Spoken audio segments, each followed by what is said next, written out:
မင်္ဂလာပါရှင်မင်္ဂလာပါဒီနေ့ကျမကိုအကောင်းဆုံးခေါ်ဆောင်ပေးတဲ့ MC ကိုလည်းကျေးဇူးတင်ပါတယ်ရှင်ကျမနာမည်ကတော့မတ်စပယ်ဖြစ်ပါတယ်ကျမကိုဒီလိုကောင်းမွန်တဲ့ထုတ်ကုန်ကောင်းခွန်လန်းကောင်းတဲ့မိတ်ဆက်ပေးတာကတော့ကျမအမကြီးမတင်တင်ဆန်းနဲ့အမလန်မက်ဂျီတူဝေတို့ဖြစ်ပါတယ်ရှင်အမတွေကိုလည်းရင်ထဲကနေလိုက်လဲကျေးဇူးတင်ပါတယ်ရှင်ကျမကိုအခုလိုပြောတတ်ဆိုတတ်အောင်သင်ပေးတဲ့ BD ကိုတီဟာအမမေးကြီးနဲ့တကွာလီတာအားလုံးကိုလည်းအထူးပဲကျေးဇူးတင်ပါတယ်ကျမကိုပေါ့နော်ဒီနေ့မျှဝေခွင့်ပေးတဲ့မျှဝေခွင့်ပြုတဲ့ပြည်စုတို့လည်းအရမ်းပဲကျေးဇူးတင်ပါတယ်ရှင်ကျမကတော့ပေါ့နော်လွန်ခဲ့တဲ့ဒီထုတ်ကုန်ကိုသိတာကတော့2022ကဖြစ်တယ်ရှင်အဲ့ဒီအချိန်တော့ဆိုရင်ကျမအမ2ယောက်ကပေါ့နော်ရန်ကုန် International ပွဲမှာလုပ်တဲ့ meeting ပွဲလေးကိုဖိတ်တယ်ရှင်ဘာပေါ့နော်ကျမကအရင်တကယ်ကယောဂရှိတယ်ကျမက2003လောက်တကယ်ကကျမက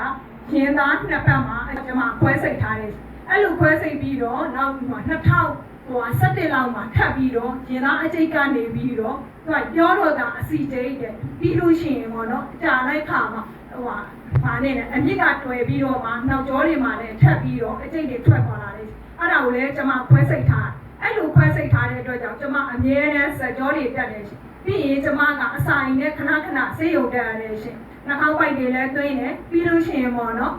ကျမကအစာရင်နဲ့လည်းဆေးရုံတက်ကျမအရင်တော့ကကျမမှာဒီယောဂပဲရှိတယ်လို့ထင်တာမဟုတ်ဘူးရှင်နောက်ထပ်ကျမကလူကောင်းတာသေးပေမဲ့ပေါ့နော်ယောဂတွေအများကြီးရှိတဲ့အတွက်ကြောင့်ကျမအမားတွေကကျမကိုဒီထုတ်ကုန်နဲ့မိတ်ဆက်ပေးခဲ့တာဒါမဲ့ကျမယုံကြည်လားမေးရင်မယုံကြည်ဘူးရှင်ဘာလို့လဲဆိုတော့ပေါ့နော်ကျမလည်းအရင်တော့က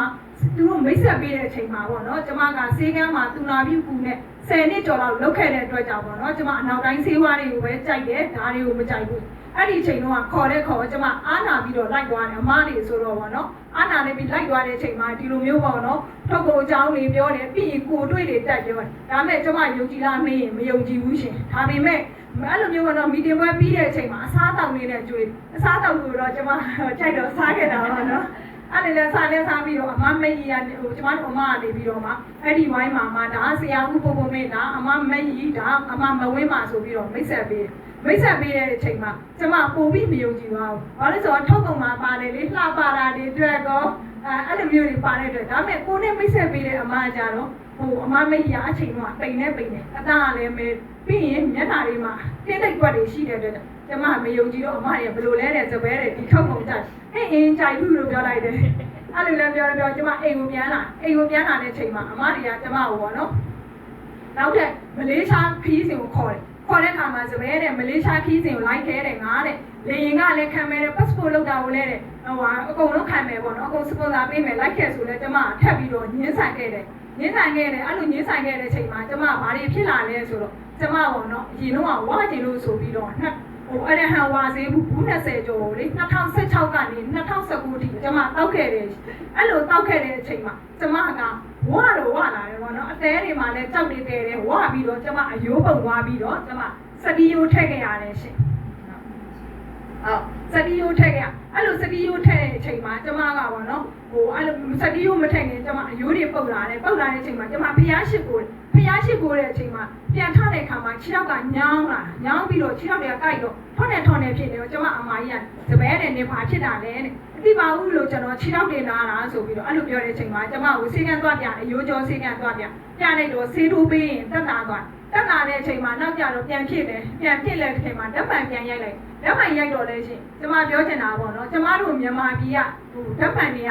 အမှန်မဟုတ်ပါဘူးရှင်မှားတာလည်းရှိတယ်လို့ပေါ့နော်မှန်တဲ့ဟာလည်းရှိပါကျမဆိုလို့ရှိရင်ဘာမှမဖြစ်ပါဘူးတဲ့ဒီတိုင်းလေးပဲဖြစ်ပါတယ်ဆိုပြီးတော့ကျမတစ်နှစ်လောက်ကြာခဲ့တယ်ရှင်တစ်နှစ်လောက်ကြာခဲ့တဲ့အဲ့ချိန်မှာဆရာဝန်ကလည်းရောတဲ့ဒီဟာလေးပေါ့ဒီတူပေါ့နောက်ထပ်ပြတယ်ရိုးကျော်ဆရာဝန်ထပ်ပြတဲ့အချိန်မှာတစ်နှစ်ကြာလို့ထပ်ပြတဲ့အချိန်မှာကျမကိုဆရာဝန်ကပြောတယ်ပေါ့နော်တန်လိုက်တဲ့ဓာတ်မှန်ပြန်ထပ်ရိုက်ကြည့်ပါဆိုပြီးတော့ပြောလိုက်တဲ့အချိန်မှာကျမအဲ့လိုပေါ့နော်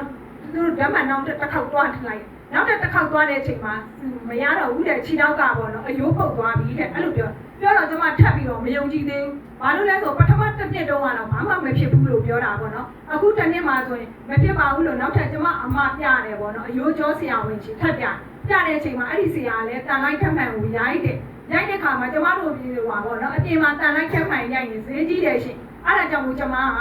မိဂလာတော်ကစစ်ဆေးရုံမှာတွားရိုက်တော့တသိန်းကျော်ပဲရှိတယ်အဲ့ဒီမှာနှစ်ခါရက်လိုက်တဲ့အချိန်မှာဆရာဝန်ကနေပြီးတော့တွားပြတဲ့ခါမရဘူးတဲ့အယိုးပုတ်သွားပြီတဲ့အဲ့ဒီယောဂ100မှာ1ယောက်လောက်ပဲရှိတာတဲ့မြန်မြန်ဖြတ်ရင်ဖြတ်မဖြတ်ရင်ခြေထောက်တစ်ချောင်းလုံးဖြတ်ရလိမ့်မယ်လို့ပြောတယ်အဲ့လိုပြောတဲ့အချိန်မှာကျွန်မအမရင်းနဲ့တိုင်ပင်လိုက်တယ်ပေါ့နော်တိုင်ပင်တော့အမတွေကစပယ်တဲ့ခြေထောက်မဖြတ်နဲ့နင့်အမလက်တောင်ကြီးလက်ကိုဖြတ်ရမယ်သူကထုတ်ကုန်တော့လို့ကောင်းသွားတယ်မဖြတ်နဲ့ဆိုတာအဲ့ချိန်မှာကျွန်မဟင်းအင်းလို့ဟိုပါပေါ့နော်ဖြတ်မယ်လို့ဘာလို့လဲဆိုတော့ဒီထုတ်ကုန်ကကြတော့မြန်မာအစီကျွန်မကဟိုပါပေါ့နော်သူကအယိုးကြောဖြစ်တာကျွန်မကခြေထောက်ဖြစ်တာမဆိုင်ဘူးဆိုပြီးတော့ကျွန်မအဲ့လိုညင်းဆိုင်တယ်ညင်းဆိုင်တဲ့အချိန်မှာဟိုညင်းဆိုင်တဲ့အချိန်မှာဆရာဝန်ကကျွန်မကိုခွဲစိတ်ကိုရက်ချင်းပေးလိုက်အဲ့ဒါကိုလည်းနောက်ထပ်အမတွေကထပ်ပြောတယ်ဘယ်တော့မှနဲ့တဲ့နေခွဲစိတ်လို့ရှိရင်လည်းတဲ့ဟိုကပေးရမယ်တဲ့ကျွန်မခွဲစိတ်နေဟို60ကနေ80ကျားကုန်မယ်အဲ့အချိန်မှာဒီထုတ်ကုန်တစ်ဆက်မှာဟိုပဲ62သိန်းကျော်ပဲရှိအဲ့ဒီချိန်တော့ကျွန်မအမတွေကလေဟိုထုတ်ကုန်နဲ့လက်ကားပေးတယ်ဖြန်းစိတ်တွေလည်းပေးတယ်ရှင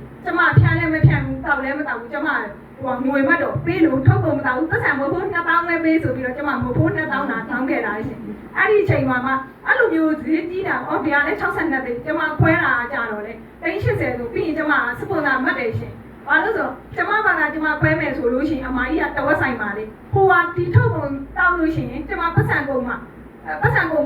နှမျောတဲ့အတွက်ကြောင့်ကျွန်မညင်းဆိုင်ခဲ့တာပါညင်းဆိုင်ခဲ့တဲ့အချိန်မှာအားချိန်မှာဆရာဝန်ကပြောတယ်မက်စပယ်တဲ့မခွဲစိတ်ပြီးပြီဆိုရင်လည်းခြေထောက်ကမညီတော့ဘူးပေါ့နော်ပုံမှန်တိုင်းမဖြစ်တော့ဘူးလို့ပြောတယ်အဲ့နဲ့ရောက်ပါလေလို့ခြေထောက်တစ်ချောင်းလုံးပြတ်တာနဲ့ဆိုင်ရင်ခြေထောက်မညီအောင်ရတယ်ဆိုပြီးတော့အဲ့လိုပြောပြီးတော့ကျွန်မဟိုဟာလိုင်းတာရတပြေစိတ်လုံးမှာခွဲ2023နှစ်လပိုင်းကကျွန်မခွဲစိတ်ခဲ့တယ်အခွဲစိတ်ပြီးတဲ့အခါမှာဆရာဝန်တွေပြောတဲ့အတိုင်းပဲကျွန်မခြေထောက်ကတကယ်ပဲစပီယိုထည့်ပြီးတဲ့အခါမှာခြေထောက်ကတစ်ဖက်တို့တစ်ဖက်ဖြစ်သွားပြီးတော့ကျွန်မ၄ချောင်းထောက်နဲ့ထောက်ခဲ့သွားရတယ်ပြီးရင်တော့ကျွန်မတို့တွေကပေါ့နော်ဘရင်အောင်3လွှာမှာနေရတဲ့အတွက်ကြောင့်တက်တဲ့အခါမှာကျွန်မအဲ့လိုတက်တာမဟုတ်ဆေးရုံကဆင်းတဲ့အခါမှာကျွန်မအရေးပေါ်ပလက်ကလေးပလက်ခုံပြီးတော့ကျွန်မအပေါ်တက်သွားတက်တဲ့အချိန်မှာကျွန်မအရန်ရှက်တာပဲကျွန်မဆေးကမ်းမှာလုတ်ခဲ့တဲ့အတွက်ကြောင့်ကျွန်မပေါ့နော်ဒီလိုမျိုးကိုယ်ဒုက္ခိတာဖြစ်တာကိုလက်မခံနိုင်ဖြစ်တဲ့အတွက်ကြောင့်ကျွန်မရှက်လို့ဆိုပြီးတော့နေအိမ်ပြန်သွားတယ်နေအိမ်လက်ပံနေအိမ်ကိုပြန်သွားတဲ့အချိန်မှာကျွန်မတငယ်ချင်းတွေကကျွန်မအမှားပေါ့နော်2000ဟိုဟာဒီကရဘယ်လဲအရေးခင်းဖြစ်ပြီးတည်းကကျွန်မလက်ပံကိုရောက်သွားတဲ့အတွက်ကြောင့်အဲ့ဒီတစ်နေ့လုံးကကျွန်မရဲ့တငယ်ချင်းတွေကိုအဲ့ချိန်မှာကျွန်မတငယ်ချင်းတွေကတကင်းလာမေးမတ်စပယ်ဘာဖြစ်တာလဲမေးတဲ့အချိန်မှာကျွန်မသူတို့တွေကိုထွက်မတွေ့ရဘူးရှင်ဘာလို့ဆိုတော့ကျွန်မဒုက္ခိတဖြစ်တဲ့ဟာကြီးကိုသူတို့မမြင်စေချင်ဘူးအဲ့ချိန်မှာကျွန်မလာနှုတ်ဆက်တယ်အမတွေလာနှုတ်ဆက်တာဟိုတငယ်ချင်းတွေလာနှုတ်ဆက်တာကိုကျွန်မလက်မခံတော့အဲ့လေကျွန်မတငယ်ချင်းလေးရဲ့တမီးကတနာလို့အန်တီစပယ်တဲ့ဘာဖြစ်တာလဲဟောဦးတမီးရဲ့လို့အန်တီချစ်တော့ဟိုဟာဖြစ်တော့အန်တီချစ်တော့ဒီရားတဲ့မညီဘူးနော်ရတယ်တဲ့ဟိုဟာပေါ့နော်တမီးချစ်တော့ကလေးကိုခုပြီးတော့ဖဏကိုခုပြီးတော့လုပ်ပေးမယ်လို့အဲ့လိုမျိုးပြောအဲ့ချိန်မှာကျွန်မအော်လို့ပို့ပြီးတော့ပူချက်လာကိုအော်လို့အမကြီးပြောတော့တာမာတိထောက်ပုံကိုတောက်ခဲ့ရင်ကဒီလိုဒုက္ခိတာလည်းဖြစ်မှာမဟုတ်ဘူးနော်လူချားလည်းအဲ့လိုမျိုးမတိုးရင်းကြမရှိဘူးရဲဝဲနေရမယ်ဆိုပြီးတော့ကျွန်မနောင်ထားရပါအဲ့ဒီအချိန်မှာကျွန်မအမလက်ကနေကျွန်မကိုတနာလို့ဆိုပြီးတော့ထောက်ပုံတစ်ခုကလာပေးတယ်လာပေးတဲ့အချိန်မှာကျွန်မအားနာတာရဲ့အလကားရတာရဲ့ဆိုတော့ကျွန်မတောက်လိုက်တာတဲ့တဲ့အချိန်မှာအတဘူးကြော်ပုံတဲ့အခါမှာကျွန်မခြေထောက်ကညီသွားတယ်ရှင်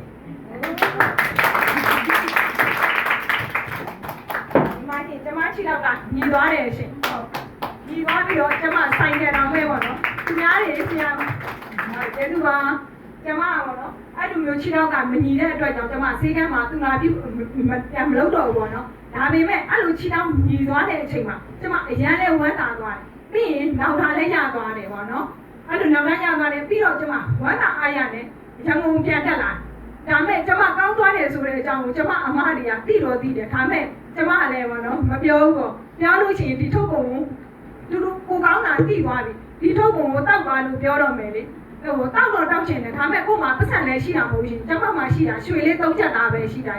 အဲ့ဒါကြောင့်ကိုကျွန်မမတောက်ဖက်နဲ့မသိကြအောင်စောင်းနေခဲ့တာပါနော်အဲ့ဒါပေမဲ့လည်းလေအဲ့ရန်ကုန်ပြန်ရောက်တဲ့အချိန်မှာဒီလာ2025 9လပိုင်းကြာတော့ပေါ့နော်ကျွန်မရဲ့အတီဖုံဖုံတစ်ဖက်ကနေရန်ကုန်ကိုကြွလာအဲ့ဒီကြွလာတဲ့အချိန်မှာအဲ့ဒီဖုံဖုံကလည်းယောဂဖြစ်နေတဲ့အတွက်ကြောင့်ဖုံဖုံကိုသတင်းစကားပေးဖို့ဆိုပြီးတော့ကျွန်မသွားတဲ့အချိန်မှာအမမယူရင်တော့ကျွန်မအရန်အောင်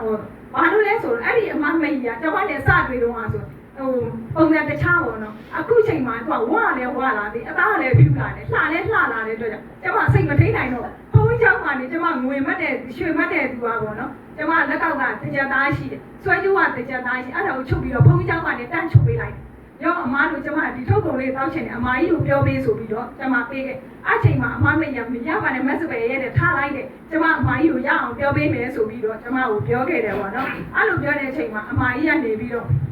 ဟိုကျမအိမ်ပြန်သွားတယ်ပြန်တဲ့အချိန်မှာအမားကြီးကိုကျမပြောတယ်ပေါ့ဒီထုတ်ကုန်လေးတောက်ချင်တယ်ဆိုတော့သူတို့အလကားပေးတော့ကတော့မတောက်ဖဲနဲ့အခု340ကျော်တော့သူကမတိုက်ချင်တော့ဘူးလေမတိုက်ချင်တော့ရတယ်ဆိုပြီးတော့ကျမတားလိုက်အားနေကိုယ်စိတ်ထဲမှာရတယ်ပေါ့နော်အမမကြီးပြောပေးအိမ်ကအမတွေကအမမကြီးပြီးတယ်လေအားနေအမမကြီးကိုပြောပေးမှာပဲဆိုပြီးတော့စိတ်ချလက်ချနဲ့အမတွေနဲ့ဒီနောက်ထပ်ဝေးဆောင်ခီးကိုလိုက်လေလိုက်အဲ့ဒီချိန်မှာကျမပို့ပြီးတော့ယုံကြည်မှုရှိသွားတယ်ဘာလို့လဲဆိုတော့ကျမတို့အဲ့ဒီချိန်သွားတော့ဒီ expert က6စီးလားမသိဘူးတူထွက်ကြတဲ့ချိန်အားချိန်မှာကျတော့ဟိုတယ်လေးရောက်တော့အဲ့လိုမဲတွေရောဒီရိုးကျမတို့လိုလာနေလာတဲ့သူတွေရောအများကြီးပေါ့နော်အဲ့လိုအများကြီးဖြစ်တဲ့ချိန်မှာကျမစဉ်းစားလိုက်အဲလိုဒီလောက်လူများတယ်ဆိုတာတကယ်ဟုတ်လို့ပေါ့နော်လူမများရ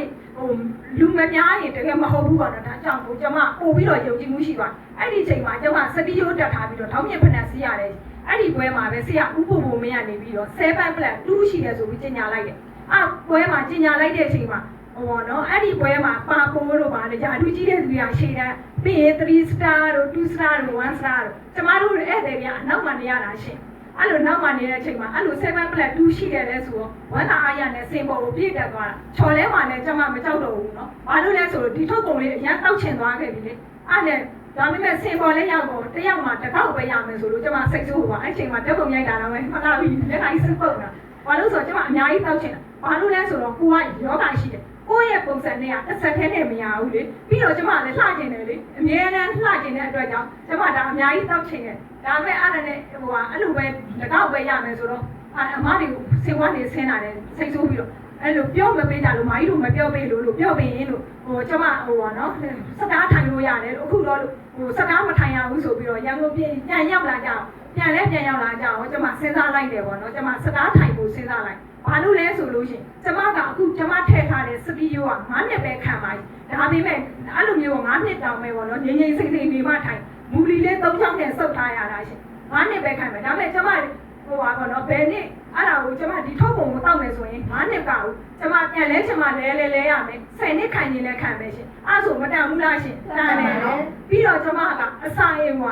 င်နဲ့ခဏဆေးရုံတက်နေရတဲ့အတွက်ကြောင့်ဘယ်နှစ်အစာရင်ကင်ဆာဖြစ်မလဲပြီးရင်ကျမရဲ့ရင်သားအကျိတ်ကလည်းအရင်တော့ဆိုရင်အစီကျိတ်လို့ပြောတယ်အခုလိုပါပေါ့ဒီထုတ်ပုံမတောက်ခင်တော့ကျမရင်သားကလေဟိုမှာပြီးတော့ရောင်းလာတယ်ကျမအိမ်မှာနေဆိုရင်ထွေးကဝတ်လို့မရဘူးရှင်ဒီတိုင်းပဲနေအားကြောင့်ငါဘယ်နေ့ကင်ဆာဖြစ်မလဲဘယ်နေ့ဒုက္ခိတပြန်ဖြစ်မလဲပြီးရင်ကျမကပေါ့နော်ကျမမှာယောဂကောင်းဆုံးရှိတော့ကျမမေ့နေတယ်ရှင်အခုရေးသားရှိရကိုရမဲတင်ရဘုံတော့ကဥမာကြီးကင်ဆာဖြစ်တော့မှာသူ့ရဲ့လက္ခဏာတွေကကိုယ်နဲ့တူဖြစ်အဲ့ချိန်တော့ကလေကျမစတီယိုထည့်တဲ့အချိန်မှာကျမအနားမှာကျမနောက်မယုံမသေးပါတော့ကျမနောက်ဖေးသွားတဲ့အချိန်မှာလူကိုကျမဒီလိုမျိုးပက်လက်ကလေးနဲ့လေဟိုပက်လက်ကိုတရွတ်တိုက်ပြီးတော့နောက်ဖေးသွားအဲ့တော့ဒီမှာလေအနာတွေဖြစ်အဲ့ဒီအချိန်မှာကျမဟိုဘေးနားမှာအမကြီးတို့ကလည်းအလုပ်ကျမပြင်းလူတယောက်ကိုနောက်ဖေးတွေပါရေးသွားတဲ့အချိန်မှာဟိုဥမာကြီးကင်ဆာလက္ခဏာတွေရှိနေတာကျမမေ့နေကြတာရှင်ဒါမဲ့ဒီထုတ်ပုံတောက်တဲ့အချိန်မှာဥမာကြီးကင်ဆာလက္ခဏာတွေလည်းအကုန်ကောက်သွားအဲ့တော့နော်ကျမတို့အများကြီးတန်သွားအဲ့ဒါကြောင့်မို့ကျမတို့စတားထိုင်ကိုစဉ်းစားလိုက်အဲ့ဒီအချိန်မှာကျမတကယ်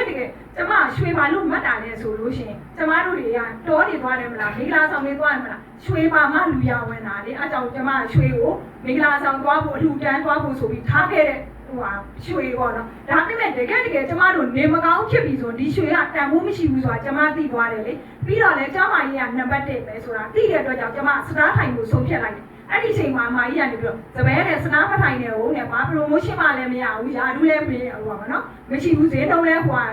ပြန်ကြရင်ကြမှာဆိုတဲ့အချိန်မှာပြောတဲ့အခါမှာကျမဈေးနှုန်းလည်းမဆောက်တော့ promotion လည်းမဆောက်တော့ဘာလို့လဲဆိုရင်ကျမကြီးကဒီနေ့ကောင်းရင်ကောင်းတယ်နောက်နေ့ပြန်ဖြစ်ချင်ဖြစ်မှာလေအားကြောင့်မို့ကျမမဆောက်တော့ဘဲနဲ့ပေါ့နော်ကျမမတ်တဲ့ရွှေတော့အဲ့ဒါနဲ့ရောမကြီးကျမဒီမှာကျမရွှေ3ချက်သားယူလိုက်အမလက်ကကျမကိုသိန်း100ပေးတယ်ရှင်ဘို့အသိန်း100ယူလိုက်ကျန်အမကြီးရှာချိပြီးတော့ကျမစတားထိုင်နေတာဖြစ်တယ်ရှင်ဒါမဲ့အမကြီးကရင်းတယ်မတူပါဘောနော်နင့်ဟိုတယ်မလုပ်ပေးချင်ဘူးတဲ့ဘာဖြစ်လို့လဲဆိုလို့ရှိရင်တဲ့နင်ကအခုလုံးမယ်ပြီးရင်စိတ်ဆိုးရင်မလုပ်ဘူးဖြစ်လာကောက်ရုံးပြီးလို့ပဲလို့ပြောဒါမဲ့ကျမရဲရဲဝုံးအာမခံတယ်မာကြီးပတ်စံကိုကျမ6လတင်းနဲ့ကျမပြန်ရအောင်ဆက်အောင်စူးစမ်းမယ်လို့ကျမသူကမတော့ပြောခဲ့ဘာလို့လဲဆိုကျမပုံသွားတဲ့ငွေကကျမယောဂလည်းပြောင်းမယ် ဒီပလက်ဖောင်းကဒီထက်မကတဲ့ဝင်ရတယ်ဆိုတာကျမသိလဲသိသွားပြီကျမမျက်မြင်သက်သေတွေအန်တီစုလိုလဲကျွန်တော်မှမြင်ဘူးပြီးသွားပြီနောက်ပြီးတော့အမမဝင်းပါလို့ဆရာဦးပူပူမင်းတို့မြင်သွားတဲ့အခါကျမရဲဝင်းနဲ့ပတ်စံကိုချိနိုင်ခဲ့တာဖြစ်တယ်ရှင်ပါနော်ဟုတ်ကဲ့ဒီကအဲ့ဒါနဲ့ပေါ့နော်ကျမကအဲ့လိုမျိုးစကားထိုင်နေတာဖြစ်တယ်ဘာလို့လဲဆိုလို့ရှိရင်ပေါ့အခုဆိုရင်ကျမကောင်းသွားတယ်လို့မျိုးပေါ့နော်အခြားလူတွေလည်းကျမကောင်းစေချင်တယ်ကျမအဲ့ဒါကြောင့်ဟိုဘယ်မှာတွေ့လဲတွေ့ရဲ့လူတိုင်းကိုဘုံကကဘာကြီးဖျားမှာတွေ့တယ်တွေ့တဲ့လူတိုင်းကိုကျမတည်စကားလိုက်ပေးတယ်ဘာလို့လဲဆိုတော့ကိုလိုမျိုးနောင်တမရစေချင်ဘူးပေါ့နော်ကျမကသာအမတွေကျမမယုံကြည်ခဲ့ဘူးအမအရင်တွေကိုတော့ကျမမယုံကြည်ပဲနဲ့စောင့်ကြည့်နေတာ2022ကကျမစောင့်ကြည့်နေတာ2025 6လပိုင်းကြာမှာကျမဒီထုတ်ကုန်ဒီကုမ္ပဏီနဲ့လက်တွဲခဲ့တာဖြစ်တယ်အဲ့ဒါကြောင့်မို့ပေါ့နော်ကျမမိတ်ဆွေတွေကိုတည်စကားပေးချင်တာကျမလိုမျိုးပေါ့နော်နားတစ်ဖက်ထဲနဲ့ပေါ့မင်းတို့ကမဖြစ်ပါနဲ့ကိုခေါ်လာတဲ့မိတ်ဆွေတွေကိုအားနာလို့ပဲဖြစ်စေပေါ့နော်လိုက်လေ့လာတစ်ခေါက်မဟုတ်ဘူးနှစ်ခေါက်လေ့လာပါပေါ့နော်ကို့မှာဘယ်နေ့ဘယ်အချိန်မှာကျမလိုဒုက္ခိတဖြစ်လာမယ်ကင်ဆာဖြစ်မယ်ဆိုတာကိုဘယ်သူမှမပြောနိုင်ကြဘူးနော်အဲ့ဒါကြောင့်မို့ကျမလိုမျိုးပေါ့နော်နောင်တမရပါစေနဲ့လို့ပြောရင်းနဲ့ကျမရဲ့ရှယ်ယာကြီးကိုဒီမှာပဲဒီကုန်းချုပ်ပါတယ်အားလုံးကျေးဇူးပါ